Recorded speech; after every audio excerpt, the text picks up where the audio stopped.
it's my pleasure and honor to introduce to you my friend Jen, who's going to come up and talk to you about a field in which she has a great amount of expertise and passion. That's one of the reasons I'm thrilled that she's here to help out. Now, as many of us did getting into the games industry, she came up through fencing, like everybody does, right? So she has a fantastic history and level of experience through a number of areas in the industry, all the way up to top-level leadership positions. So because of that experience and because of her passion for people and seeing them led well, I am very pleased to present to you my friend Jen.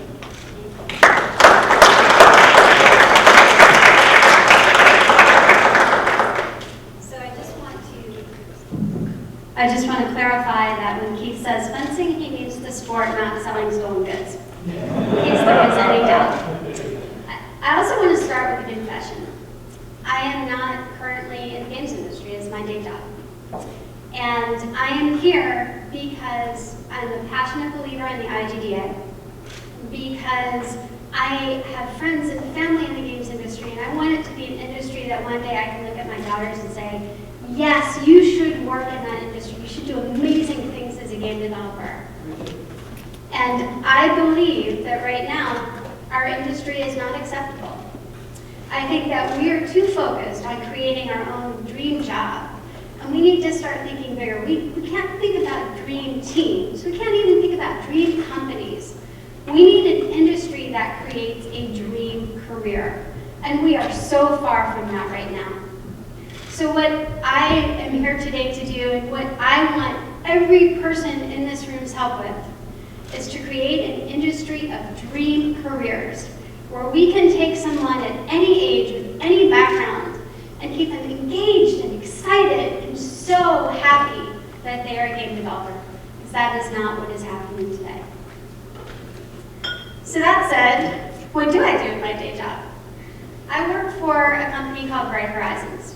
And we specialize in helping companies help their employees take care of their work-life challenges. We're best known for our child care centers, but as you can see here, we actually have a number of services that we provide. Things like backup care, so when your child care provider gets sick, or when your partner has an operation and needs full-time care, or when your pet is sick. We do all of those things. We do college coach, so we help parents get their kids into college. We have special needs programs where we give parents tools to help their children with special needs get the support and resources they need.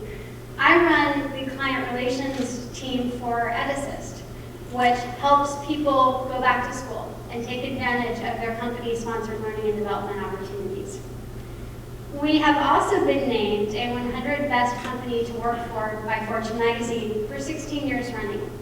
And we have a consulting group that works with thousands of companies to help them implement the kind of practices and policies that get you on that Fortune Top 100 list.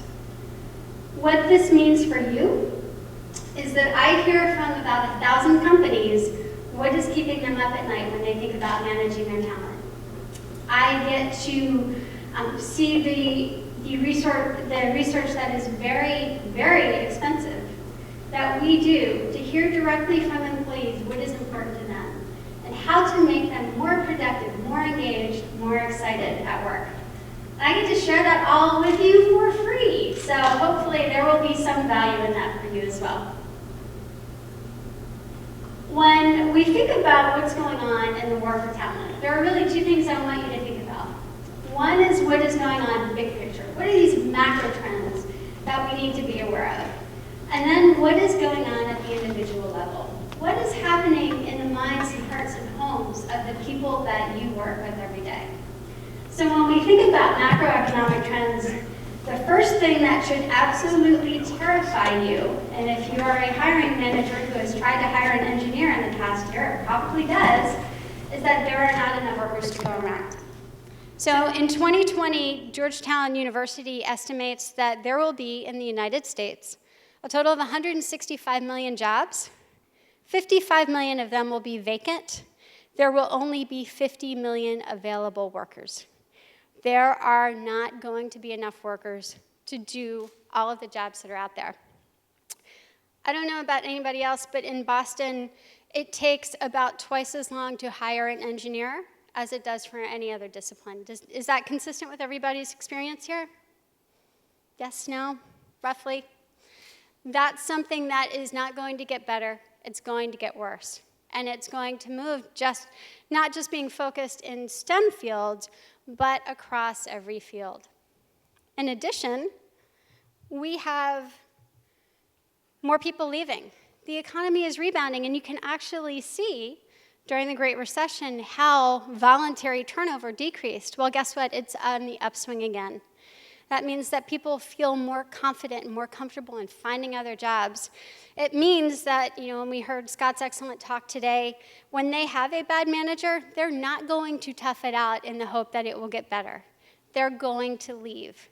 And that means that every person in this room has a responsibility to be a great place to work, to be a great manager, to be a great leader. Even if you don't manage people, you have a responsibility to keep great talent at your company by being a great participant, by being engaged, by not being a spectator, to use Kristen's great language. You also have the labor force changing. We define millennials at Bright Horizons as people between 18 and 35. If you look at the IGDA survey that you saw over lunch, the majority of the game development workforce is millennial. That is only going to continue. What that means is that you have more people who are coming into the workforce with less experience.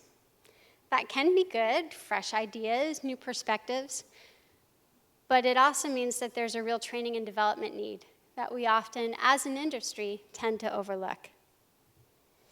So that's what's going on big picture. Let's talk about what's going on at an individual level.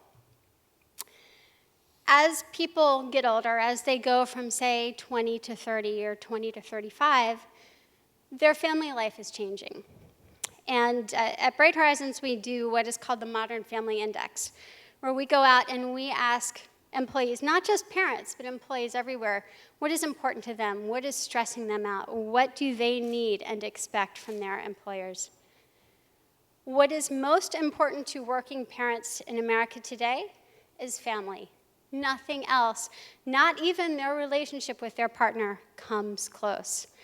That next to last bucket, that work, that's 2%. When we work in an industry that asks people to sacrifice their families for their jobs, that's a problem.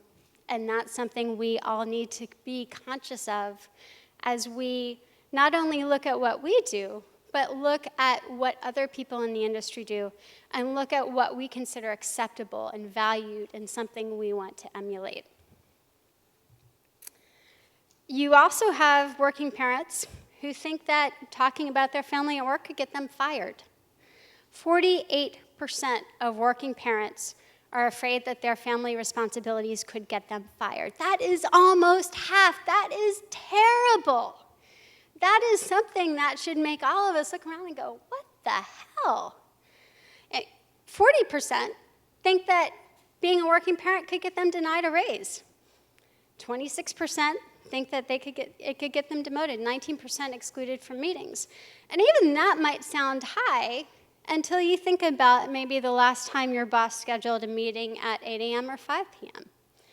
Because guess what? If you're a working parent and you have to pick your kid up at 6, you can't say, sorry, my meeting ran long. So these fears, what working parents are thinking about, what your workforce is thinking about, actually has a lot of root in reality.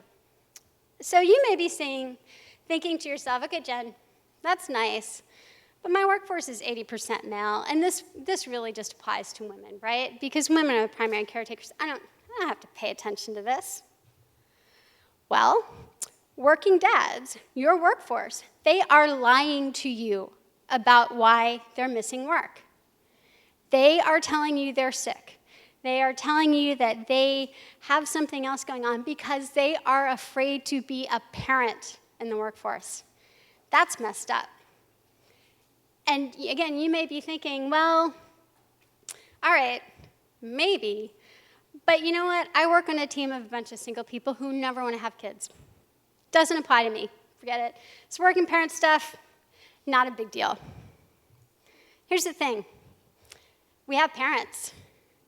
1 in 5 working parents are also afraid that caring for their own parents is going to be a reality in the next 5 to 10 years. I had a friend of mine who found out she was pregnant, and she called me, and she was really worried. She asked me for advice. I said, "Why are you worried about this? This is great. This is fantastic." And she said, "I'm really worried that when I tell people that I'm pregnant, that they're going to start rolling their eyes and think, oh, well, she's going to get on her soapbox. Well, she's gonna turn into one of those militants." And I said, "Look, here's what you have to understand. Every single person that you talk to will have a point in their life when they need support from their workplace. And it might be because they're about to have a baby. It might be because their spouse has cancer. It might be because their parent has Alzheimer's. It might be because they themselves have a health crisis and they're in the hospital.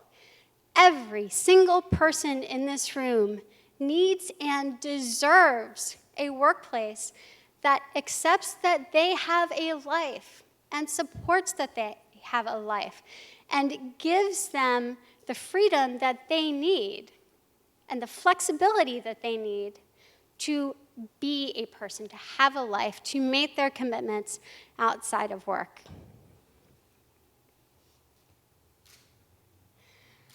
That all sounds really good. I think I kind of feel like I'm preaching to the choir here. It's a little bit of a self-selected audience. What I want to do, though, is really put that in dollars and cents.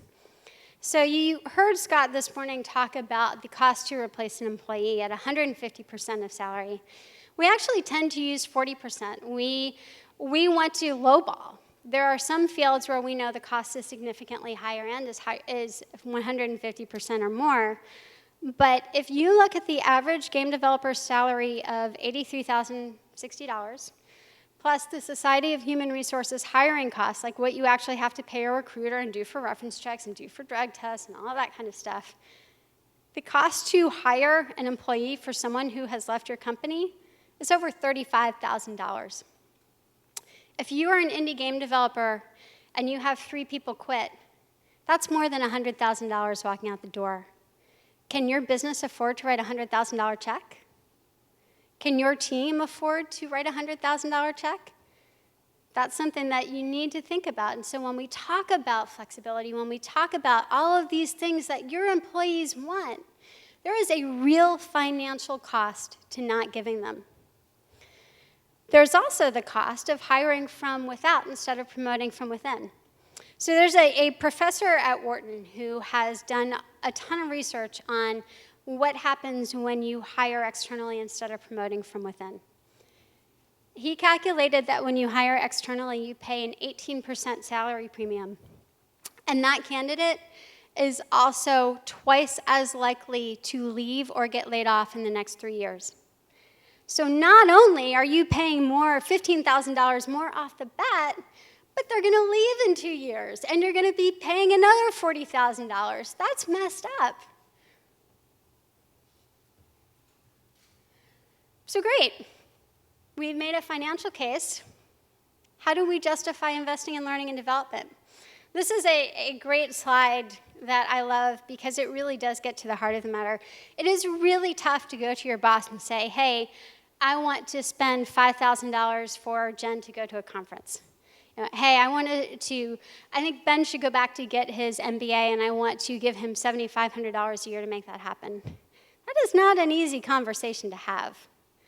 And I love this because it really typifies, why should we spend that money? Why should we invest in that? That's crazy. We've never done that before. What happens if we spend that money and Jen leaves? What happens if we don't spend that money in developing her and she stays? What happens if she gets promoted to a job that she's not ready for?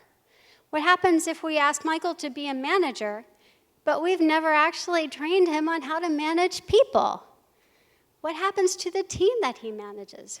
There are so many downstream impacts here that we need to think of. So I've thrown a bunch of statistics at you.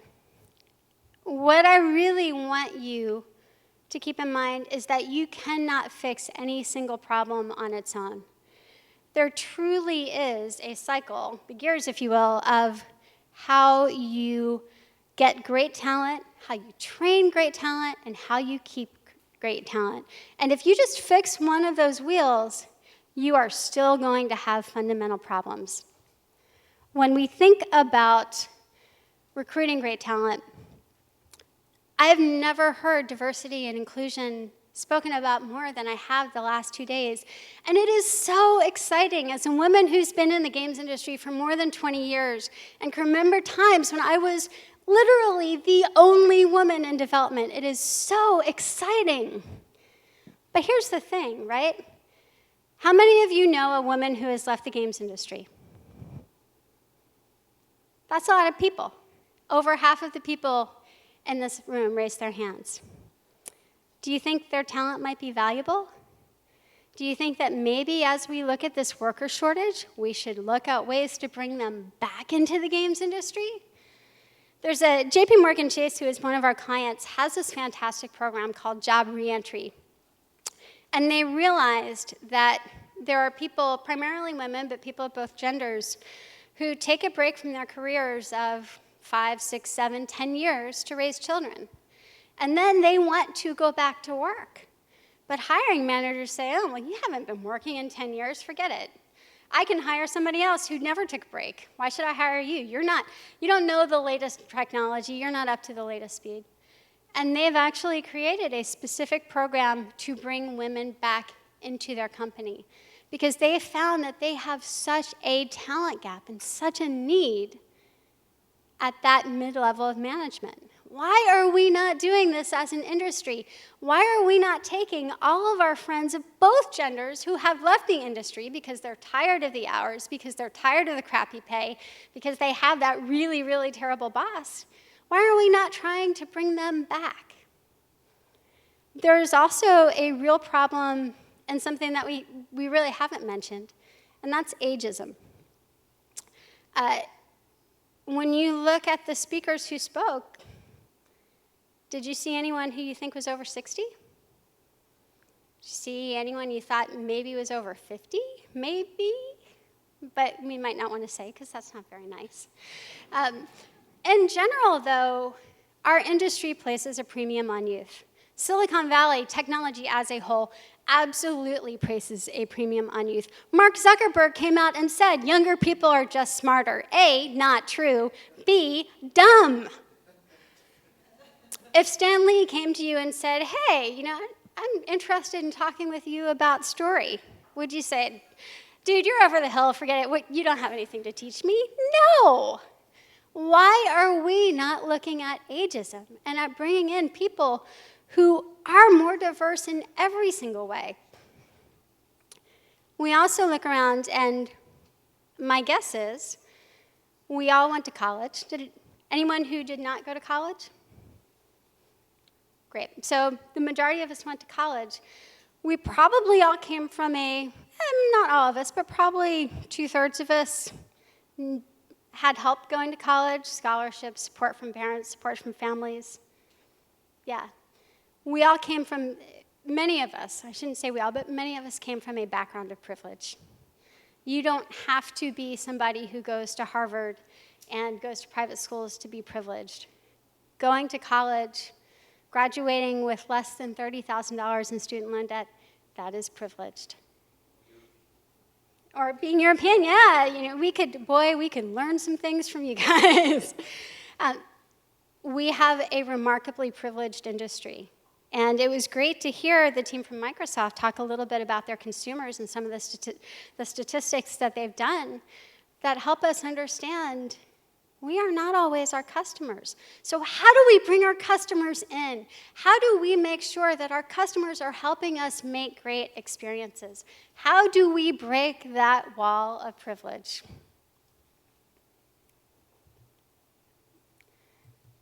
Sorry about that. You also heard me talk a little bit about millennials. We did a study on millennials. We invested a lot of money in it. and we had a preconception of what we wanted to, or what we expected to hear.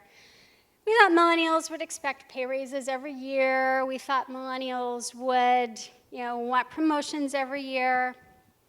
What we heard was that most people who are graduating college right now do not feel like they are adequately prepared for the workforce.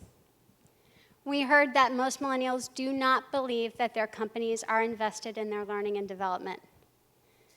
We heard that millennials will choose a job where there is more professional development over a job with regular pay raises.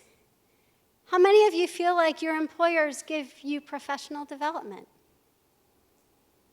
Yeah, we've got some people whose employers sent them here. How many of you feel like your employers could do more to develop you professionally? Exactly.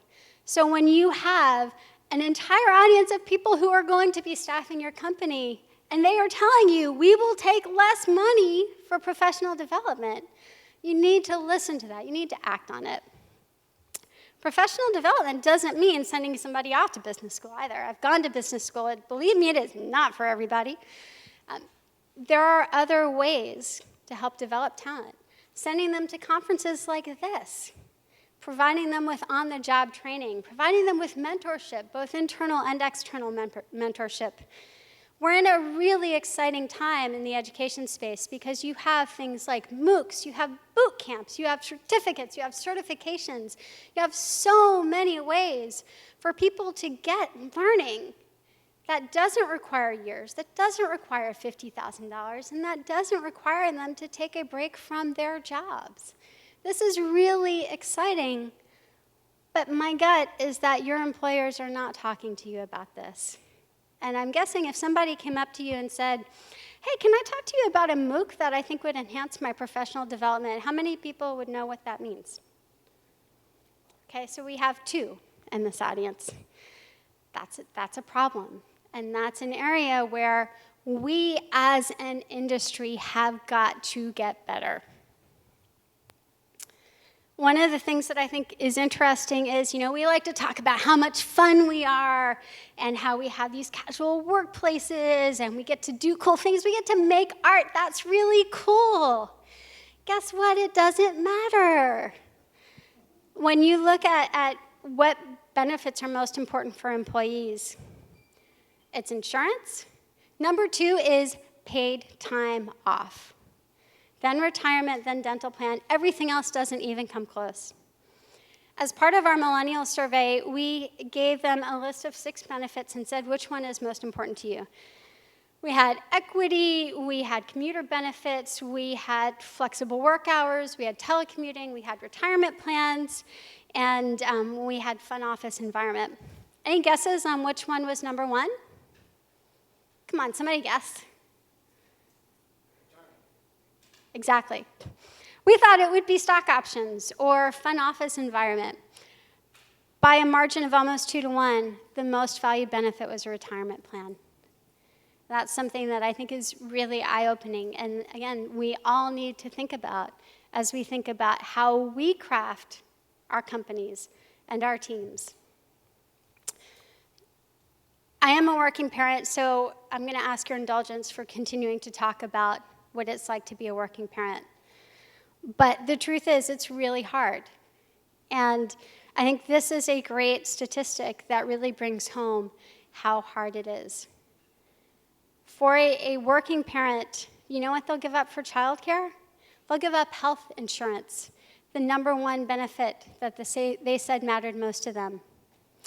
They'll give up a pay raise. They'll give up a higher paying job. We have parents who take a lower paying job because they know that they will have reliable childcare through things like on-site childcare or subsidized childcare. That's really important. And that's people not only saying, but acting and voting with their paycheck, very literally. So I thought it was interesting, and this was before I saw Kate. I talked about Bright Horizons being on the top 100 companies to work for. There are 2 games companies on the top 100 list. Riot Games is number 13, and wow, that is an accomplishment. It is really hard to make that list, let alone make top 20. Activision Blizzard is 96. These are both great companies, but what I think is really interesting here is the differences between why they're on the list. So Riot has 4% voluntary turnover. That is extraordinarily low. They also have compressed work weeks. They have telecommuting and flexible schedules, and they have unlimited PTO. Activision Blizzard, also a really great company, 9% voluntary turnover, still good, twice as high as Riot, still good. They don't have compressed work weeks. They don't have telecommuting. They don't have flexible schedules, and they do not have unlimited PTO. When you start at Activision Blizzard, according to Fortune, you get 10 days of vacation a year. This, to me, is yet another proof point of how being flexible, how acknowledging that people have a life outside of work, how making sure that people feel like they can bring their whole selves to work is so important. And you know what? 9% voluntary turnover is great. That 5% gap, that is $40,000 walking out the door with every single person who leaves. That has a real financial consequence. And it also has a consequence in terms of diversity and inclusion and creativity and the kind of games that you make. Because if you have a work environment where you feel like you have to be there from 9 to 5 no matter what, and there is no flexibility, if you have the kind of work environment where you feel like you can't take time off, you are going to exclude really important members of a team. You're going to exclude really valuable potential hires. You are going to diminish the quality of your product. Now, I mentioned earlier kind of my vision and what I want everybody's help in.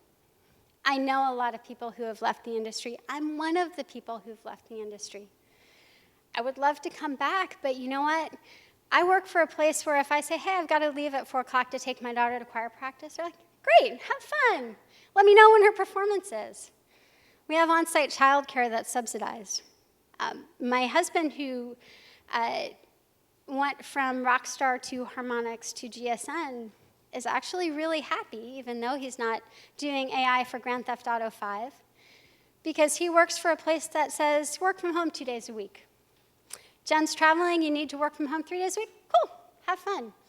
Unlimited PTO, hey, go take that family cruise. Have a great time, because you know what? We know that that makes you a better employee when you're at work. And here's what really worries me. Here's what keeps me up at night. We know so many great talents who have left because maybe they got laid off again for the 3rd time in 6 years, and they can't ask their family to move again to have a job in the games industry. Or maybe they got laid off because they have a sick parent and their workplace says, hey, look, we've got a crunch. I don't care if you have your stuff done, we still need you in here 1 day a weekend. Happens a lot, still. And they can't do that. Maybe it's somebody who is tired of being singled out for harassment because of their gender. Happens way too often. There are too many things that happen that stop this from being a dream industry and a dream career. And we cannot reach the potential of games as an art form. We cannot reach the full potential of game development as an amazing career if we don't move beyond thinking about my dream job to, hey, our dream company. No, it has to be our dream career and our dream industry. And that means that every single person in this room and at this conference has got to go away and say, you know what, for our own good, we have got to make a change in how we approach talent. We have got to recruit for more diversity and skills, not the ship titles. We have to train and retain the great people that we have.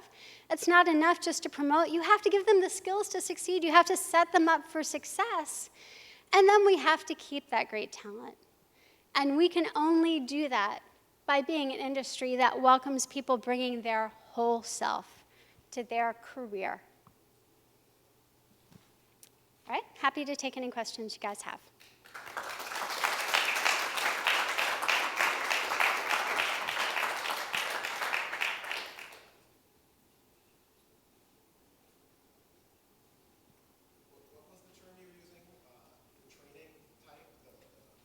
MOOC. Okay, so MOOC stands for Massively Open Online Course. There's a company called edX that's a joint venture between Harvard and MIT, and you can sign up for an online course that is taught by a Harvard or MIT professor for free. If you want a certificate that says that you completed it, you have to pay $50. But it is an amazing resource for the artist who may come to you and say, I'd really like to know more about how scripting works. I'd really like to try my hand at production. Great. Take this free MOOC that you can do on your own time, on your own pace. It's a fantastic resource. And that's the kind of thing that I would love to see us talking more about as an industry, because we have to do a better job of developing the talent that we have.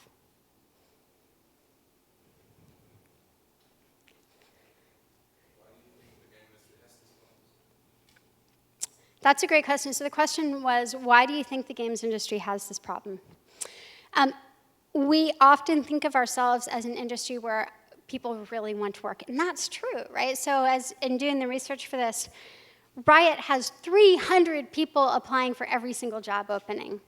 Activision Blizzard has 64 people applying for every single job opening.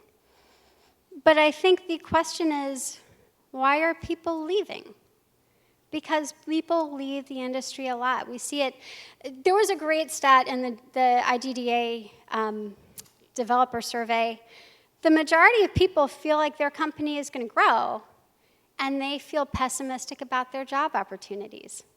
That doesn't make sense. If your company is going to grow, but you feel pessimistic about your job opportunities, there's something going on there. And I think, in general, part of it is that traditionally the games industry has not been diverse. And when you are not diverse, it is hard for somebody to come along and say, hey, I'm different and I need something different. I think in general there are societal things going on.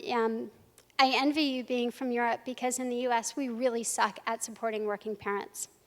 It's bad. And if you're a working parent and you have the chance to go take another job that will pay you 30, 40, 50% more, because game development salaries are not necessarily competitive, and that is not going to ask you to come in on the weekends, even if your work is done.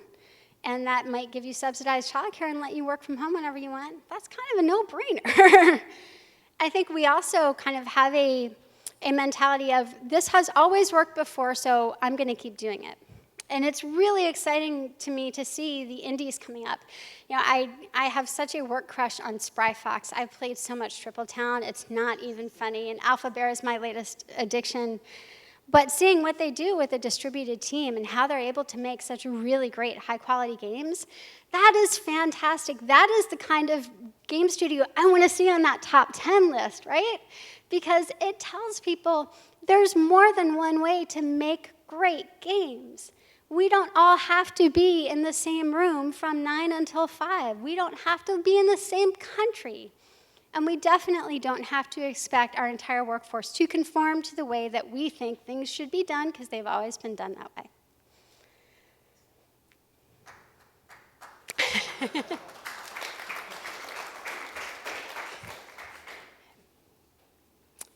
Anything else? How do you balance all of these awesome aspirations at the end of the day with the higher level, like, well, here's the date, this thing needs to get done, and all that? There's definitely some things at odds with each other. Right. One of the things that I work with my team on is helping train our clients to justify the investment in things like training and development. So the question was, how do you marry all of these great ideas, which sound great in concept, nobody's going to argue against flexibility, with the game has to ship at this date, and it has to get done. And to me, I think it's really educating people about consequences. Hey, I hear you that the game has to ship on this date, but you know what? What if Jen leaves? What if Heather leaves because she gets a better job offer? What if Michael decides that he's had enough with this industry and he's done working weekends? What happens to the ship date then? What happens if we promote Todd and we ask him to manage people and he doesn't know what he's doing? We send him to the IGDA Leadership Summit, of course. But what happens when we don't invest in training and development? And I think that's why, to me, when you are talking particularly to very financially focused management, those numbers that I shared, the cost to rehire, are so important. That's why when you're talking to quality-focused management, what happens if we don't train and develop our people and they stay question is so important. Do you really want someone who feels like they're never getting better at their job? I think that's a really terrible outcome for everybody.